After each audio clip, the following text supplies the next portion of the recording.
ሐዋርያት ሰላም ጤና ይስጥልኝ። የመስቀል ኃይልነ ቤተሰቦች እንደምን አላችሁ?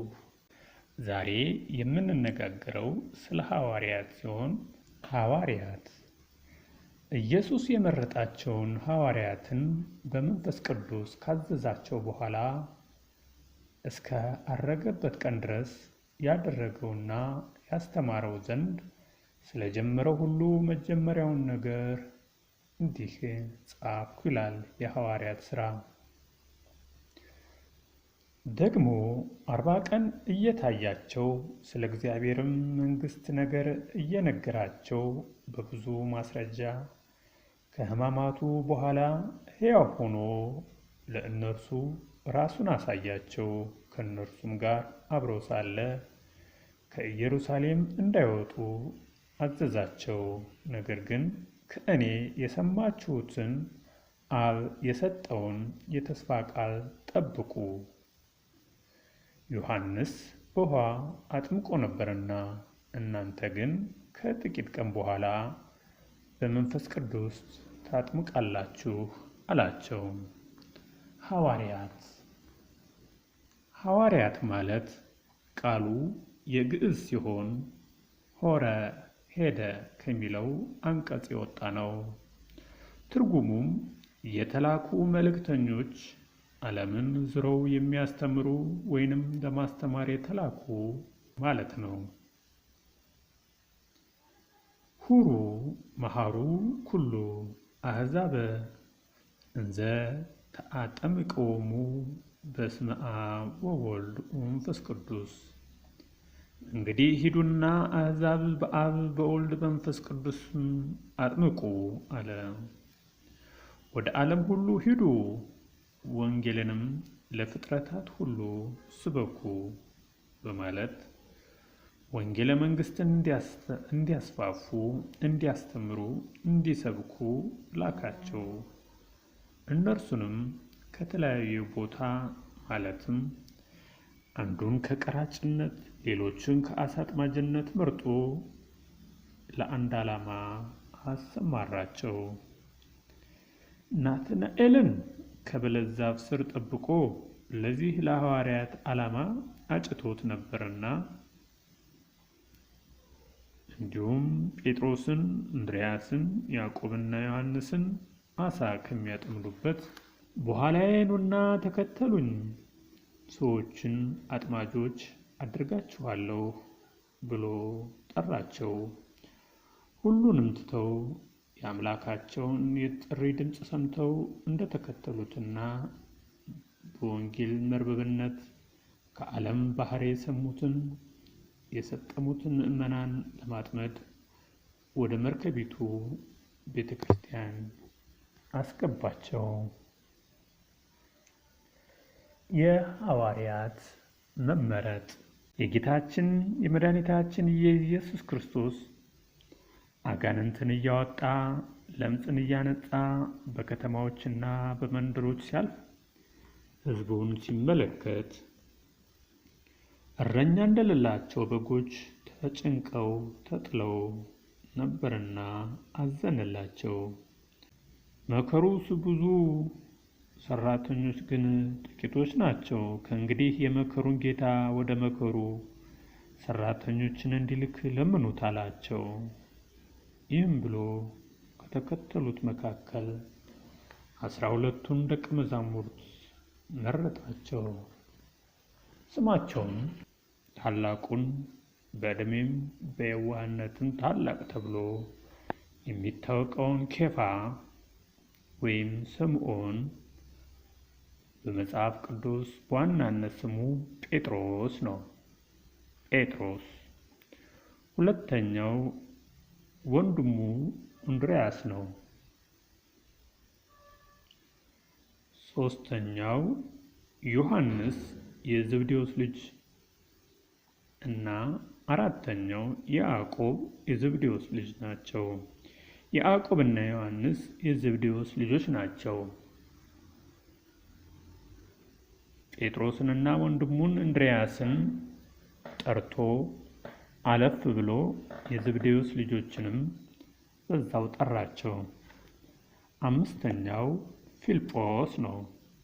ስድስተኛው በርቶሎሜዎስ፣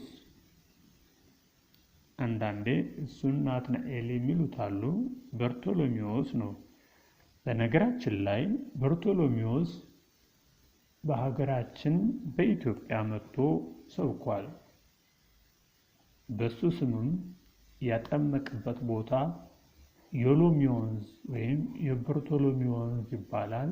አሁን የሎሚ ወንዝ ይባላል። ሰባተኛው ቶማስ ወይም ዲዲሞስ ነው። ስምንተኛው ቀራጩ ማቴዎስ ወይም ሌዊ ነው። ቀራጩ ማቴዎስም በኢትዮጵያ መጥቶ አስተምሯል።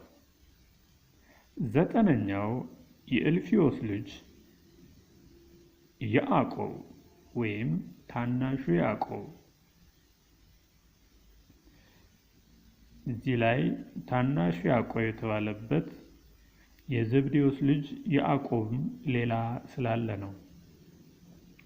አስረኛ ታዲዮስ የተባለው ዘብዴዎስ ወይም የያዕቆብ ልጅ ይሁዳ ነው። ይሁዳም ብዙ ናቸው። 11ኛ ቀነናዊው ስምዖን ይሁዳ ይባላል። ይህም ይሁዳ ስምዖን ቀነናዊው የሚባለው ቀነናዊ የሚባል ሀገር በአሁኗ ሊቢያ የድሮዋ አንድ የወረዳ ወይም የአንድ የክፍለ ሀገር ስሟ ነው። ከሊቢያ የሄደ ነው ማለት ነው። 12ኛ አሳልፎ የሰጡ የአስቆርቱ ይሁዳ ነው።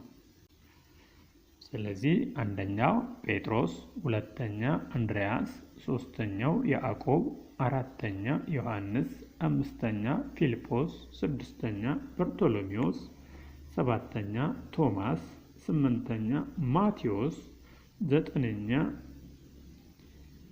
ያዕቆብ፣ አስረኛ ይሁዳ ወይም ታዲዮስ፣ 11ኛ ስምዖን ይሁዳ ወይም ናትናኤል፣ 12ኛ የአስቆርቱ ይሁዳ ናቸው። ሐዋርያት ጌታ ጋር አብረው ብዙ መከራን ብዙ ስቃይን አይተዋል። እስኪ ጉዟቸው ምን ይመስላል?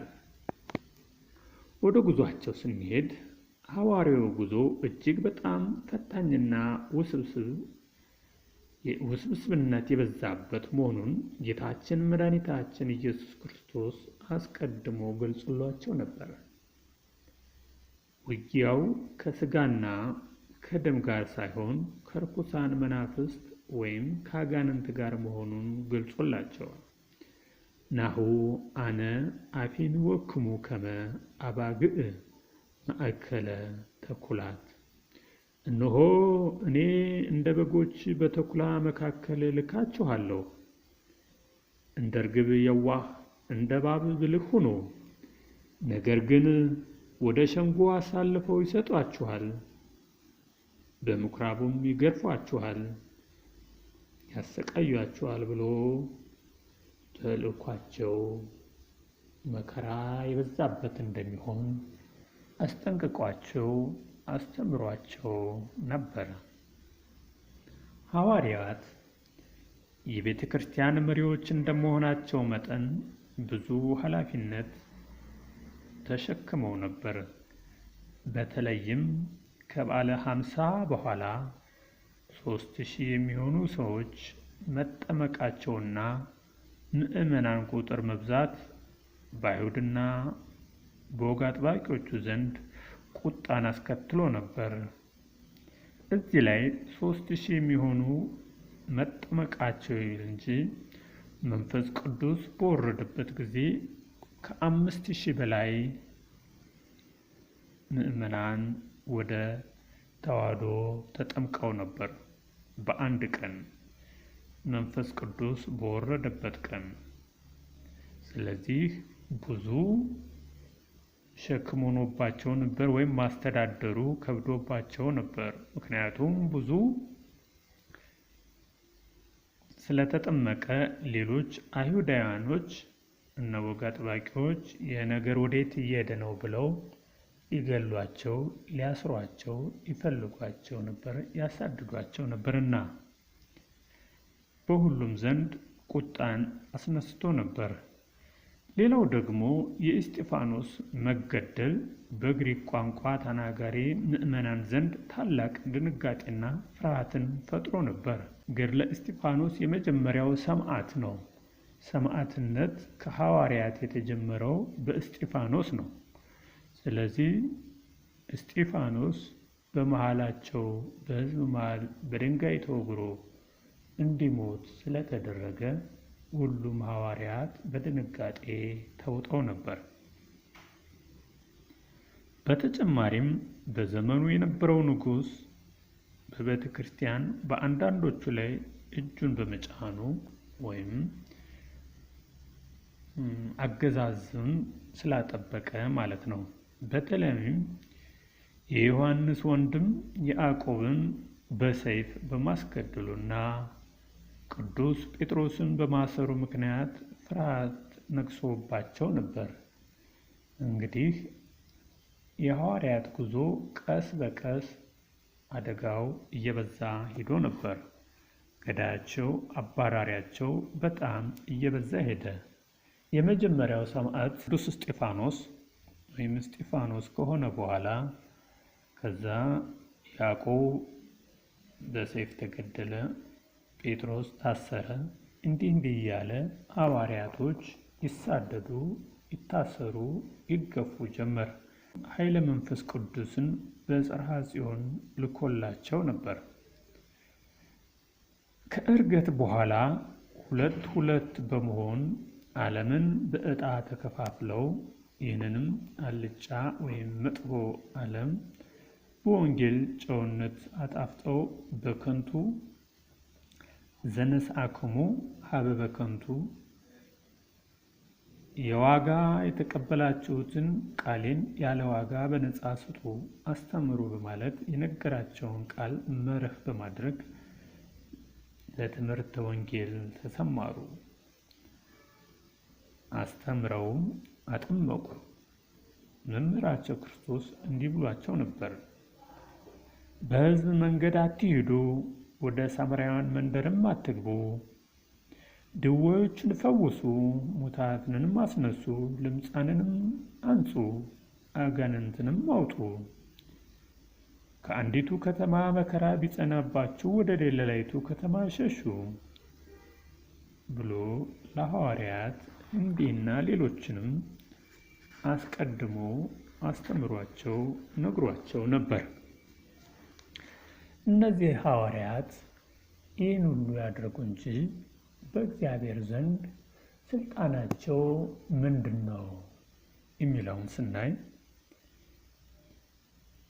ክርስቶስ በዋለበት ውለው ባደረበት አድረው የቃሉን ትምህርት ከእጁ ተአምራቱን ሁሉ እየተመለከቱ ከ3 ዓመት በላይ አብረውት ቆይተው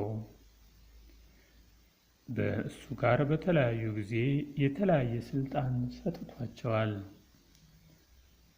ርኩሳን መናፍስት ላይ ደዌና ሕማማንን እንዳይፈወሱ ስልጣን ሰጥቷቸዋል። ይህንንም አድርገዋል። እሱ ባለበት ዘመንም አድርገዋል፣ አሳይተዋል።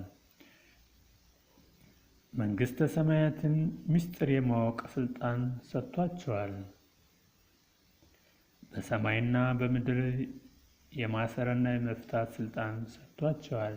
ይህም እስካሁን ድረስ በቤተ ክርስቲያን ዘንድ የካህናት ስልጣን ወይም የቀሳውስት ስልጣን ተብሎ የሚታወቀው በምድር ያሰሩት በሰማይም የታሰረ ነው። ይህ እስካሁን ድረስ የምንጠቀምበት የሐዋርያት ምሳሌ ነው። የኃጢአትን ይቅር የማለትና ያለ ማለት ስልጣን አላቸው። ይህም በአሁኑ ሰዓት ቀሳውስት ወይም ካህናቱ ይቅር የሚሉት ወይም ያለ ማለት ስልጣን አላቸው ማለት ነው። እንዲሁም ደግሞ በዳግም ምጽአት በክብሩ ዙፋን በሚመጣበት ጊዜ በ12ቱ ነገደ እስራኤል ላይ የመፍረድ ስልጣን አላቸው። ይህ የሐዋርያት ስልጣን ነው። ይህና የመሳሰሉት ስልጣን ለሐዋርያት ወይም ለአሁኑ ላሉት ቀሳውስት ካህናት ተሰጥቷቸዋል። ይህንንም እስካሁን ድረስ እየተጠቀምንበት እንገኛለን። ይህንና የመሳሰለውን ቃል ከነገራቸው በኋላ በጎችን፣ ጠቦቶችን፣ ግልገሎችን ጠብቁ በማለት ምዕመናንን በሶስት ክፍል ከፍሎ የእረኝነትን ስልጣን ሰጥቷቸዋል። ይህ ለሐዋርያት በሐዋርያት ዘመን ለነበሩ ብቻ ሳይሆን ሐዋርያት ከዘመን በኋላ ለሚነሱ ካህናት፣ ምዕመናን የተሰጠ ስልጣን ነው። እንግዲህ በነቢያትና በሐዋርያት መሰረት ላይ ታንጻችኋል ይላልና በሐዋርያት የነቢያት ተከታዮች ናቸውና እስኪ እያንዳንዳቸውን በስማቸው ከጠቀስን ትንሽ ስለ እያንዳንዱ እንነጋገር። የመጀመሪያው ቅዱስ ጴጥሮስ ነው። ቅዱስ ጴጥሮስ በአርማይክ ኬፋ፣ በግሪክ ደግሞ ጴጥሮስ በመባል ይጠራል። ትርጉሙም አለት ማለት ነው። ጴጥሮስ ሊቀ ሐዋርያት ወይም የሐዋርያትም ሊቅ ነው፣ ወይም የሐዋርያት አባት ነው። የትውልዱ ቦታም ቤተ ሳይዳ ነው። አባቱ ከነገደ ሮቤል ሲሆን እናቱ ከነገደ ስምዖን ናት። በዚህ ምክንያት ስምዖን ተብሎ ተጠራ። እርሱም ከቤተ ሳይዳ በገሊላ ባህር አጠገብ ከወንድሙ ከእንድርያስ ጋር አሳ ሲያጠምድ ጌታችን መድኃኒታችን ኢየሱስ ክርስቶስ በገሊላ ወንዝ አጠገብ ሲያልፍ አገኛቸውና ተከተለኝ አላቸው። ሁለተኛው ቅዱስ እንድርያስ ነው። ቅዱስ እንድርያስ ሐዋርያው የቅዱስ ጴጥሮስ ወንድም ነው። እንድርያስ ማለት በኩረ ሐዋርያት ማለት ነው። አንድም እንድርያስ ማለት ጽንዑ ማለት ነው። አባቱ ከነገደ ሮቤል እናቱ ከነገደ ስምዖን ናቸው። በኩረ ሐዋርያት ማለት ከሐዋርያት በፊት ጌታችን መድኃኒታችን ኢየሱስ ክርስቶስ መጀመሪያ ያገኘው እሱን ነበርና ነው። ከዚህ በመቀጠል ሶስተኛው ያዕቆብ ነው። ያዕቆብ ወልደ ዘብዴዎስ ወይም የዘብዴዎስ ልጅ፣ እርሱም የሐዋርያው የዮሐንስ ታላቅ ወንድም ነው። እሱም በአባቱ በነገደ ሌዊ ተጠርቷል። ከወንድሙ ከዮሐንስ ጋር በገሊላ ወንዝ አሳ ሲያጠምዱ ጌታ ተከተሉኝ ብሏቸው ተከተሉት። አራተኛው ዮሐንስ ነው። ዮሐንስ ማለት ፍስሐ ደስታ ማለት ነው። አባቱ ዘብዴዎስ ነው። ነገር ግን በእናቱ ነገድ በነገደ ይሁዳ ነው የተጠራው። ይህ ሐዋርያ በብዙ ስም ይጠራል። ስሙና የስሙን ትርጓሜ ስንመለከት ኃይለኛ ቀናኢ ስለነበር ጌታም ቦአኔርጌስ ወይም ወልደ ነጎድጓድ ብሎ ሰይሞታል። አምስተኛው ፊልጶስ ነው። ፊልጶስ ማለት መፍቀሬ አህዋ ማለት ነው። ሀገሩ ከእንድርያስና ከጴጥሮስ ከተማ ከቤተ ሳይዳ ሲሆን ነገዱ ከዛብሎን ነገር ነው። ጌታ ኢየሱስ ክርስቶስ በገሊላ ወንዝ በኩል ሲያልፍ አግኝቶት ተከተለኝ አለው።